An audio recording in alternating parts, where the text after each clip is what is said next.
Welcome to Config Labs. Today we'll be going through a Windows 11 multi-edition setup. So the first thing we'll be doing is selecting a language setting. I've chosen English United States and then I'm selecting Next. Then it will ask me to select a keyboard setting. I like this to match my system's language setting, so I'm choosing US, then selecting Next. Here for select a setup option, it will give you two options. One is install Windows 11 or repair my PC, but because this is a clean install, I'm just choosing install Windows 11 and agreeing that everything will be deleted, nothing's installed, so that's perfectly fine. Then I'll select next. Here it will ask me to enter a product key if I have it, but in this case I do not have a product key, so I'm choosing right here at the bottom left, I don't have a product key. Once that loads in, it'll ask you to select an image, and because this is multi-edition, you'll see various different operating systems you can choose from. For this example, I'll be doing Windows 11 Pro and then selecting Next. It will ask you to accept the terms and conditions of the operating system you select. I'm selecting Accept here. Next, it's asked you to select a location to install Windows 11. So I have a unallocated space of 64 gigabytes. I'm choosing that and then selecting Next. And you'll see Windows is ready to install.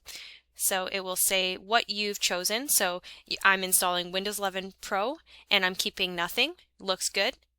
Clicking Install. Now this will take some time, so I'm going to pause it and come back once it's finished. Once the initial Windows download and install is complete, you'll be brought to this screen here. And the first step is it will ask you to choose a country or a region. So I'm choosing United States and then selecting Yes. Next, it's going to ask me to select a keyboard layout or an input method. I'm choosing US and then selecting Yes. You can add a second keyboard layout if you prefer, but in this case I'm choosing Skip. Then Windows will check for any available updates. Usually this just takes about a minute or so. And once it finishes checking for updates, it'll ask you to name your device. So you can name it anything you prefer within these parameters here below. But if you'd like to keep the default device name, you can select Skip for now, and that's what we'll do today.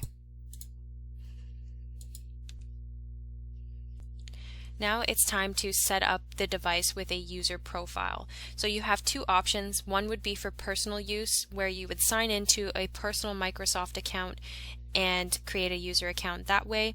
But in this case, we're going to do a little bit of a workaround. Because we want to create a local account, we're going to choose Set up Work or School, then select Next.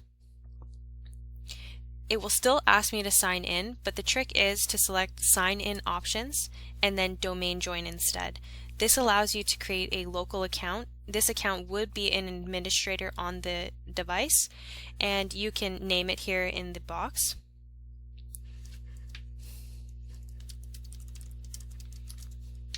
And select Next. Then it will ask you to create a password. Then confirm the password. Here, because it is a local account with just a username and password, it asks you to set up some security questions. So we have to set up 3. Just for the sake of time, I'll just do test and then the last word of each question. Test born. Whoops. And then test cousin.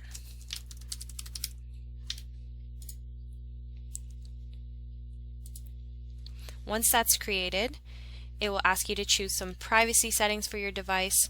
So I'm going to leave these all on and then select Accept. But depending on your preference, you can turn them off. Now it's going to check for more Windows updates, and this may take some time, so I'm going to pause it and come back once it's finished. Now that the update's finished, Windows will start up and you'll see your lock screen and you'll be able to log in for the first time. So I'm logging into my video test account. And it will begin setting up my profile. You'll see a black screen welcoming you and telling you that your account is being set up. So that is how you set up Windows 11, and if you have any questions, feel free to put them in the comments, and thanks for watching.